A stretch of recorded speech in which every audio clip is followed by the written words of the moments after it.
Kuwa vitu vizuri sio vibaya, lakini vibaya ni nani aliye katikati ya vitu?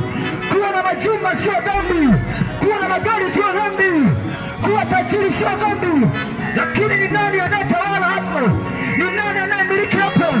Wako wengi na magari, lakini anayemiliki hapo ni shetani mzima. Wako watu na majumba makubwa, lakini aliyeko ndani ni shetani mzima. Aliye ndani yake ni ruhusa mzima na kazi mahali pale ni kuwa na fedha, lakini mabudu na shetani ni kuwa ni tajiri, lakini usiku ana mabudu shetani 100%. Ni kweli shetani atakupa vyote unavyotaka, atakupandisha cheo, lakini hawezi kukupa uzima wa milele. Anakudanganya na vitu vinavyoonekana. Ndio maana umefanikisha kuwa na fedha, lakini huzuni iko pale pale. Wanapokuona kwa nje, wanakuona kana kama umefanikiwa, lakini usiku unalala makaburini, unalala njia panda, unaokea makaburini, unaokea kwenye makaburi, unalala njia makaburi. Ni kwa nini? Shetani ni kweli anaweza kuaidia vitu vizuri, lakini hawezi kukupa uzima milele. Kwa shetani ni mateso tu.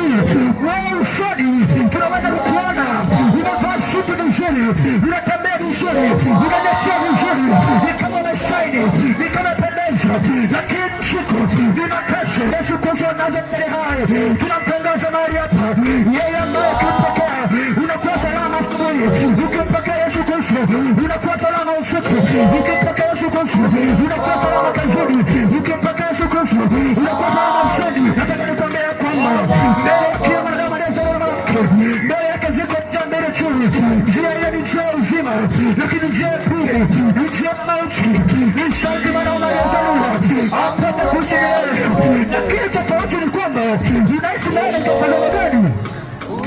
Nisikilize vizuri, yaani kila mwanadamu aliyezaliwa lazima ataishi milele tu, lakini tofauti ni hii: kuna uzima milele, lakini kuna jehanamu ya moto ya milele. Maandiko yanasema kwamba mama ndani yake fursa huma hawafi kwa jehanamu ya moto. Nisikilize vizuri, utafaidiwa nini mwanamume?